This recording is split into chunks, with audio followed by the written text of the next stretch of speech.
Ya, kan.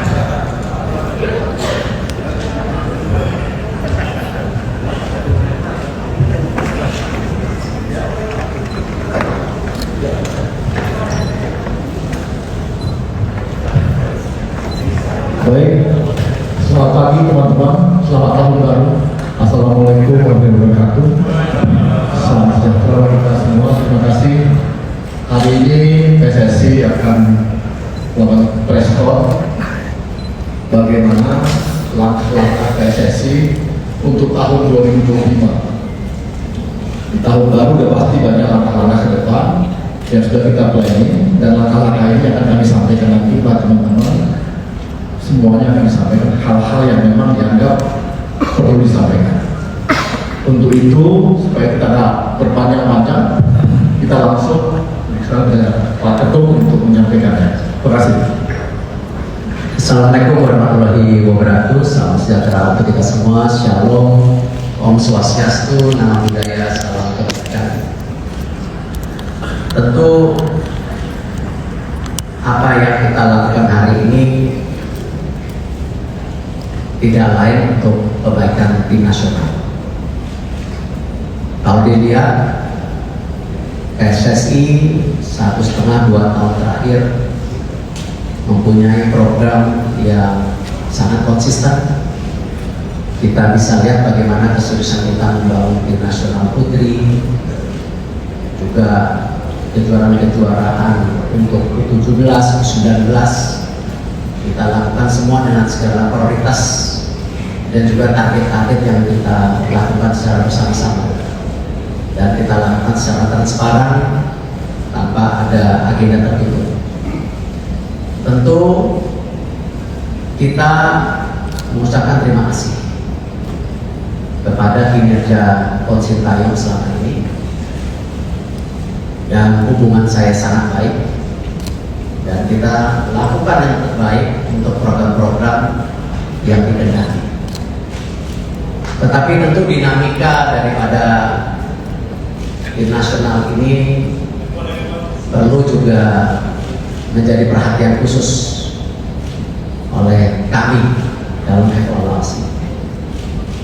Kita melihat perlunya ada pimpinan yang bisa lebih menerapkan strategi yang tentu disepakati oleh para pemain, ya, komunikasi yang lebih baik, dan tentu implementasi program yang lebih baik juga secara menyeluruh untuk tim nasional.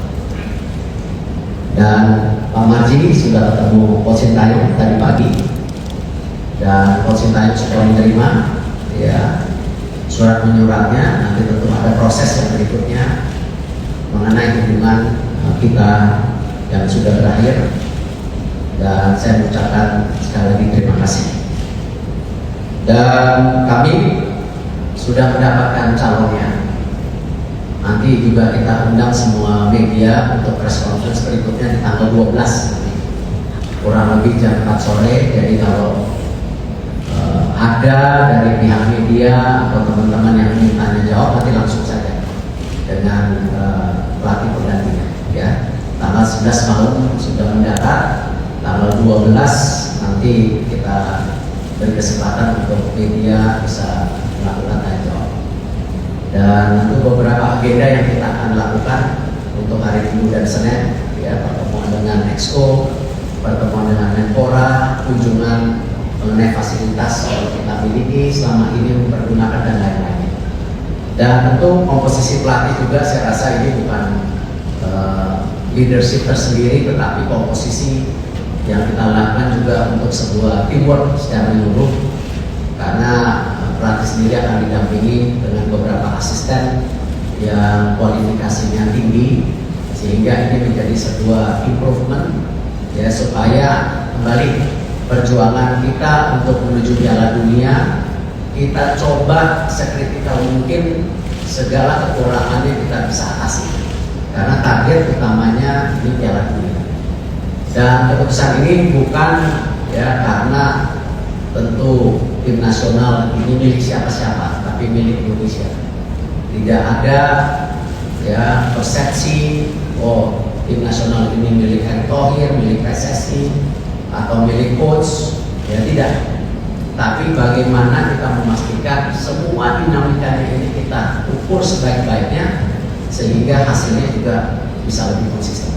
Mungkin itu yang saya bisa sampaikan. Terima kasih. Wassalamualaikum warahmatullahi wabarakatuh. Baik, langsung saya berikan kesempatan bertanya jawabnya.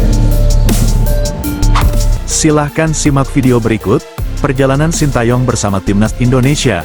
Begitu besarnya peran Sintayong, yang telah mampu mengubah standar sepak bola Timnas Indonesia, dari zaman era kegelapan hingga menjadi seperti saat ini menjadi story perjalanan sepak bola Timnas Indonesia, yang akan menjadi sejarah bagi perjalanan sepak bola Timnas Indonesia bersama Sintayong.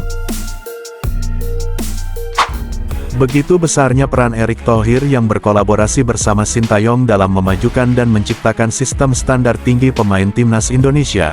Progres nyata dari sistem tersebut, membuat iri yang bahkan akan ditiru sejumlah negara kuat di ASEAN.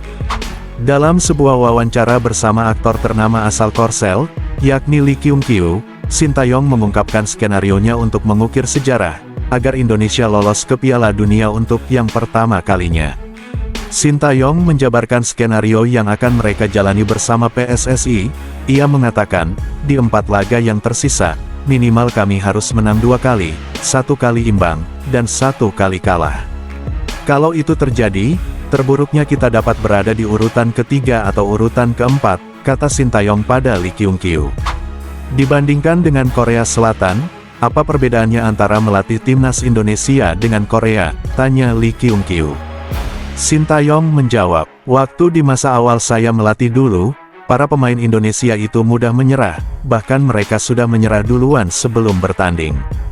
Lebih parah dari mental buruk itu, ketika mereka bertemu lawan yang lebih diunggulkan menurutnya, seperti lawan Arab Saudi, atau bahkan ranking lawan sedikit di atas mereka, 20 hingga 30 peringkat di atas Indonesia, mereka langsung berkecil hati, mereka akan berpikir, ini lawan yang tidak mungkin bisa dikalahkan, itulah ungkapan Sintayong.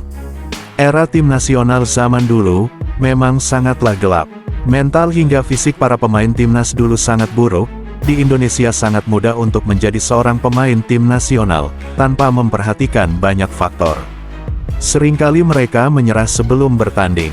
Itulah mengapa menurut Sintayong, Timnas Indonesia dulu sering bermain tidak maksimal.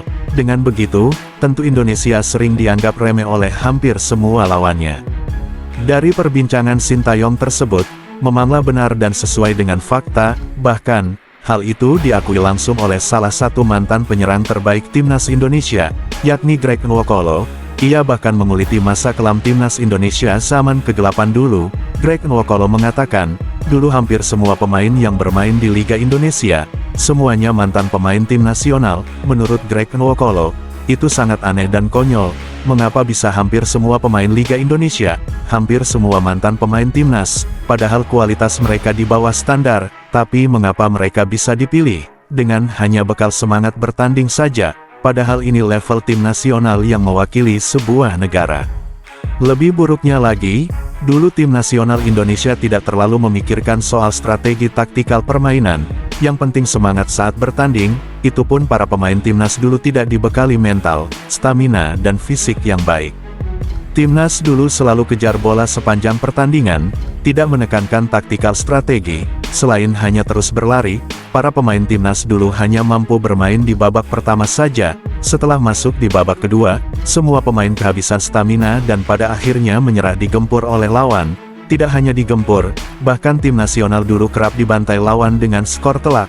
Ada banyak faktor yang membuat timnas dulu sangat hancur, bahkan seperti tidak tahu arah dan tujuannya, sebab buruknya sistem kepelatihan, hingga carut-marutnya manajemen tim nasional. Mereka tidak memiliki kapasitas yang memadai untuk menjalankan tugas yang semestinya dilakukan, namun mereka justru berada di lingkaran ofisial Timnas Indonesia tersebut, dan itulah hasilnya, hingga membuat tim nasional zaman dulu tetap berjalan namun tanpa ada arah dan tujuan. Dan inilah waktunya tiba, dimulai dari saat ini, semuanya dirombak total, mulai dari bawah hingga ke atas sistemnya sudah jelas dan mulai membaik. Sistem saat ini sudah menerapkan standar tinggi, untuk dapat kesempatan dipanggil tim nasional yang membawa nama negara di kancah internasional hingga pentas dunia. Sebelum meninggalkan tayangan ini, silakan Anda subscribe channel YT Real ini, agar Anda terus mendapatkan berita perkembangan serta informasi jadwal pertandingan Timnas Indonesia selanjutnya. Sampai jumpa di tayangan berikutnya, by YT Real.